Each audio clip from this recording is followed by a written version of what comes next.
Hi, you're at the Learn to RV podcast, and I am really excited about today's interview. I actually found Jennifer Skinnell online on Facebook as she was traveling this year, and she became one of our Learn to RV writers. The chance to do community spotlight series is just something that's been so special for us. Jennifer and her husband Mike have been full-time RVers since what, 2019? Mm-hmm. Yep. And so you're a creative storyteller and, you're living proof that it's never too late to chase your dreams. And so, we're crazy. We went on the road in 2013 with 6 out of 7 of our kids. But I want to talk just kind of about why you hit the road to start with. I mean, what was your pivot point, so to speak? In 2018, we had been RVing with our kids for years. 2008, they were too old to RV anymore. We sold everything. And so in 2018, we were doing bicycling events and things like that. And we would be in these little motels spending $165 a night and saying we could be in an RV. So we got a small one, a 25 foot. And then that lasted about maybe 3 trips. And then I said, this Murphy bed thing is going out the window. And we had, my husband, we were in Lancaster County, Pennsylvania one time, and we stayed there for a week. And he worked from the RV because he worked from home anyway. Well, the biggest room in the place was the bathroom. So his office was in the bathroom. And we said, we really need something bigger. So we started looking and we found a 30-foot travel trailer. We decided we could do 2 months in Florida. And then we heard about this whole full-time RV thing, which we didn't know anything about. Started watching things like KYD and all the YouTube videos. And in 2019, we were down in Florida for 2 months and we said, we really like this. And we think we can do this full time. So we went back to Northern Virginia, right near Washington, D.C., where our house was, started downsizing and bought a bigger RV in 2019 because the whole thing about us is don't wait. Don't wait to enhance, change, or save your life is our motto. And we knew people who were waiting to do whatever it was, buy a house, whatever, retire. And it was too late by the time they got around to it. So we said, we're not going to wait. But my husband did say, we should probably wait until 2020 to get the new RV and a bigger truck. And I said, I have this feeling. And whenever I would say that, he knew to listen to me. So we shouldn't wait. And we were glad we didn't because we got a 41-foot fifth wheel Solitude and a F350 dually in 2019, which we would not have been able to find in 2020. True. And yeah. And so then we were off. And the only time we came back to the house was to get it ready to sell in 2020. And we sold it then. Well, and as somebody that works in the industry, I mean, yours was manufactured better back then because they weren't putting them together so fast either. So that was a big deal. And so those 2019 models some of them were built in 2018 when they were actually still taking the time. And the Solitude was a solid choice. It's just a good unit overall. Right. Yeah, we love ours. They don't make ours anymore, but I'm not going to get another one until they make this floor plan. we have a 385 GK and we just love it. Well, and it's funny about that. And this is just totally off the cuff, but not waiting is something that my dad died really young. He was only 61 when he died, and he died of lung cancer, and he never retired. Frank wanted to go on the road full time for like 7 years prior to us hitting the road. And I was like, no, never, no, like over my dead body, no. And so I'm still here breathing and telling you 13 years later that this is the lifestyle we chose, but it was totally a God thing for us. It was a moment where I just came home and said, okay, we're supposed to do this. And he said, I've been waiting 7 years for you to say that. And we did it long before everybody else thought it was cool.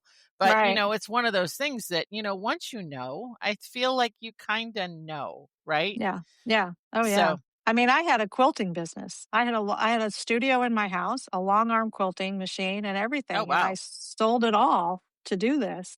Now, do you still quilt in your RV? I have a sewing machine that I take with us and I do a little bit of that. I do a little bit of a cross stitch, but I'm also a writer. So that takes a lot of my time as well. Yeah. Well, and I followed your whole travels this summer to Alaska. And so that was fun to watch. In 13 years, we've never done Alaska. We've always said that'll be the twilight tour for whatever rig we take because we've heard the roads are terrible. Tell us a little bit about your experiences up there. Oh, well, our little RV survived it. And, it was fabulous. We had actually booked this tour with Fantasy RV 2 weeks before I was diagnosed with breast cancer. So that was in 2023 was when we booked it to go in 25 because that was going to be our 40th wedding anniversary. And we had it during the trip was our 40th wedding anniversary. And so this was, the big thing we were going to do. And then when I was diagnosed, we're like, okay, now it's even more important. to do it, right? And so that was just a fabulous trip. To go with Fantasy was a great way to go because they planned everything. We also had fabulous tail gunners and wagon masters that did everything for us. Now we can say we've been to Alaska, we've been to Western Canada. As far as the RV goes, take your time, just go slow. And, we didn't have anything that fell off the walls or anything. We had dust more than anything. Dust, lots of dust. We do have our bikes on a Hollywood bike rack on the back of the RV, and they were wrapped up with the Formosa cover, and it completely covers the bikes. That thing was completely covered in dust on the outside. We took the Oh, cover off, wow. and the bikes were fine. So I highly recommend both of those if you're looking to do something like that. But it was just a fabulous trip. We got to see the whales. We did everything. So, Oh, that's awesome. yeah. Okay, so, like me, there's probably lots of places you love. Can you Mhm. pick out a handful of those places that are the most memorable for you? So Banff, loved Banff when we went up into Canada. Ouray, Colorado, we spent a month there and we had all 4 seasons in the month of May. It's just a beautiful, beautiful place. You wake up with We were snow and in the next day Colorado it's in May. sunny. I Yeah, understand. you just never know. But Ouray is like the little Switzerland of America. And it was just a beautiful place with the campground we stayed in. We could walk into town. We loved Ouray. Zion, because we got to experience that with our kids and our grandkids. They had never been out there. So there's just so many that we've done that, we've done 20,000, almost 20,000 miles this year alone. Wow. So, because we also went to Baja, California, Mexico on a fantasy tour in February, the end of February. So You have know, you earned your little pin from Fantasy yet then? no, we've only done two. And I don't think we'll do any more because all of the places that we looked at the other tours, but they're like, okay, these are things we could do on our own. Yeah. Like we're going to do Newfoundland next year, but we're doing it on our own.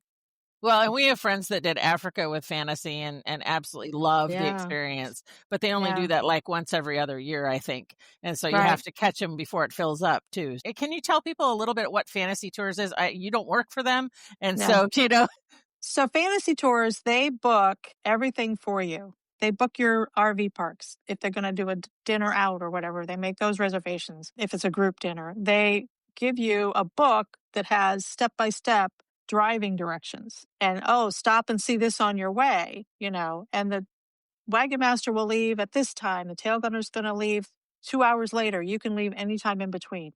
Now, Mexico was different. We had to stay together in a line because it's Mexico, but we never felt unsafe right, in Mexico. We did the Baja whale watching tour. So the thing about fantasy was what we noticed with the Alaska Canada tour was we did things with them that we would not have done on our own. We wouldn't have done a riverboat cruise. We wouldn't have right. done these plays that we went to and things like that.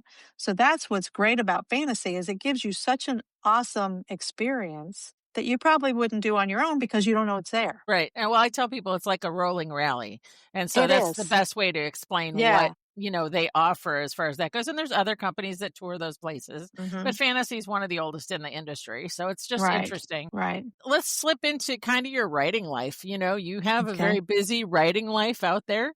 Obviously, you're writing for Learn to RV, and we so appreciate that. Hmm. But you also have a travel blog and you have some book series. How do you carve time out for the creativity side of that? So it gets a little tricky as we're moving around, but I try to do at least a little bit every day of something, whether it's writing a blog or at least mapping out a blog. Or like this morning, I was sitting and trying to map out my next cozy mystery because it's death by bear spray, but it's in Florida. So you have to that came out of Alaska. Friends of ours on the Alaska trip with us were like, you need to do something with bear spray because I've done death by golf cart and death on the pickleball court. Now it's going to be death by bear spray, but they're all set in a 55 and over RV resort in Florida because you write what you know. That's fun.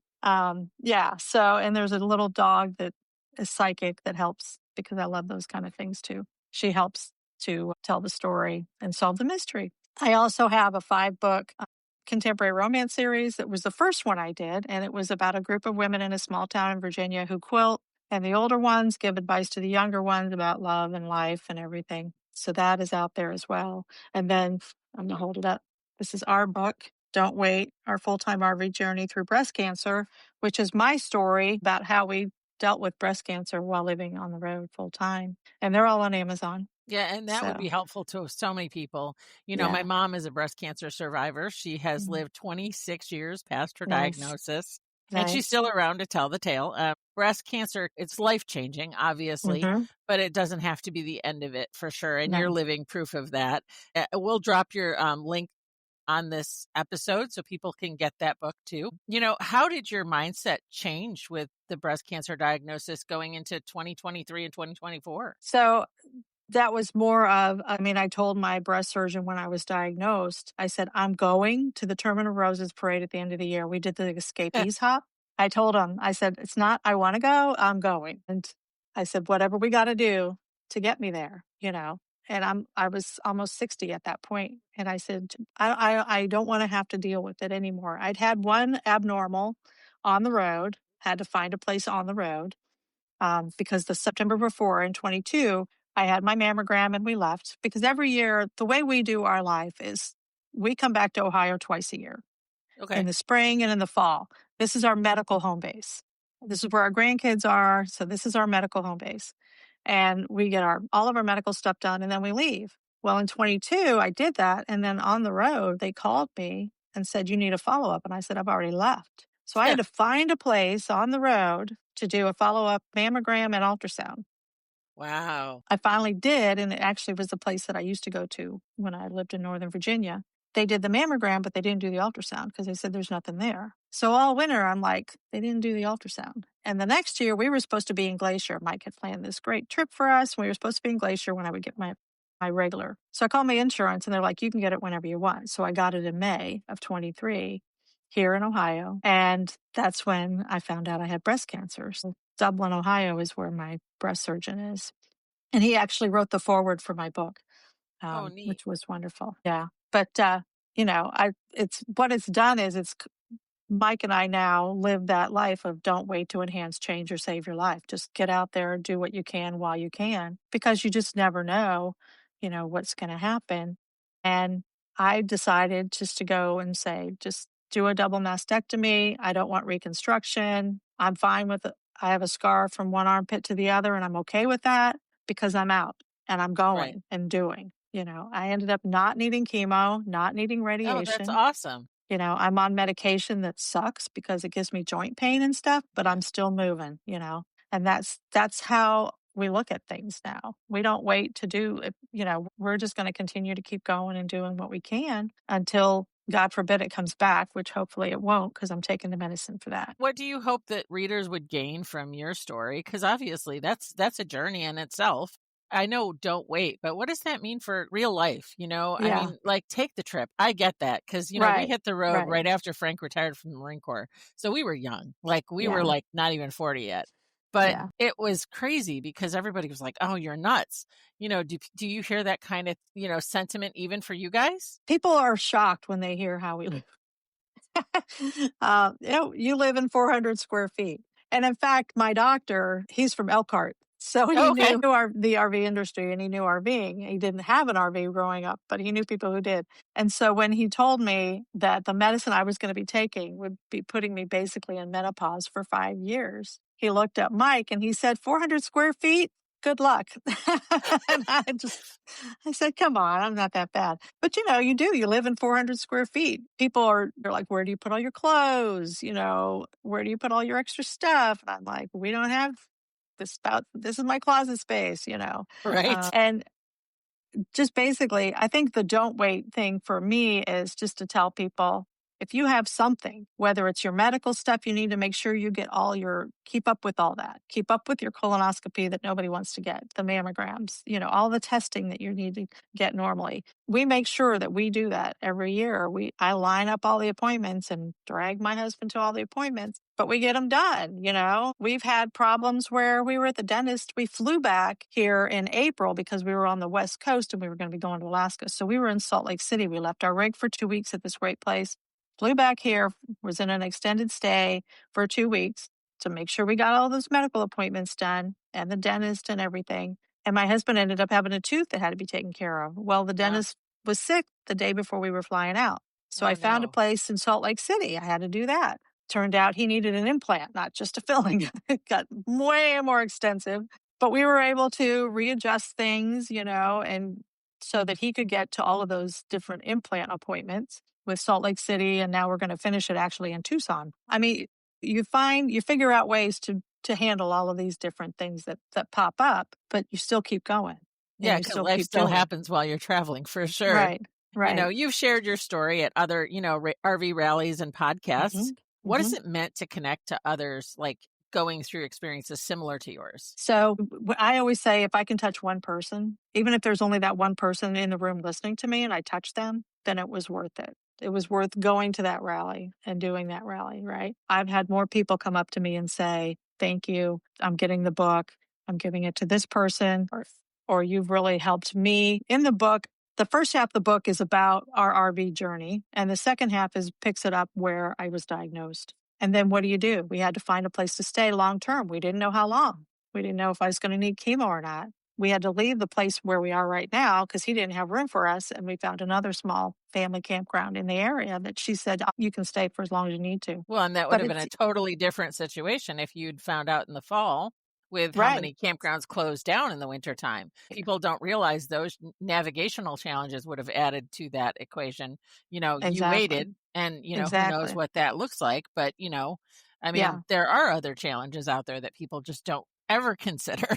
Right. Right. And if we'd been in the house, I probably would have done a totally different plan. Yeah. But I was like, I need to get to that rose parade. So I'll do whatever is the quickest. But in the book, I do go through what I went through. Yeah. I tell about the emotional, the physical, all of that, the mental. I don't sugarcoat anything. So that, how do you recover in an RV? How do Yeah. you take a shower in such a small space? So I do go through all of that. And people have read the book and said, thank you for doing that because it shows me what my person is going through, Yeah. and it helps them to know. Like I said, I didn't need chemo, I didn't need radiation, but I also went through basically my own brand of hell to get where I am. I had a couple that on the RV tour, on the fantasy tour, they bought 3 books because he said, I want one for me.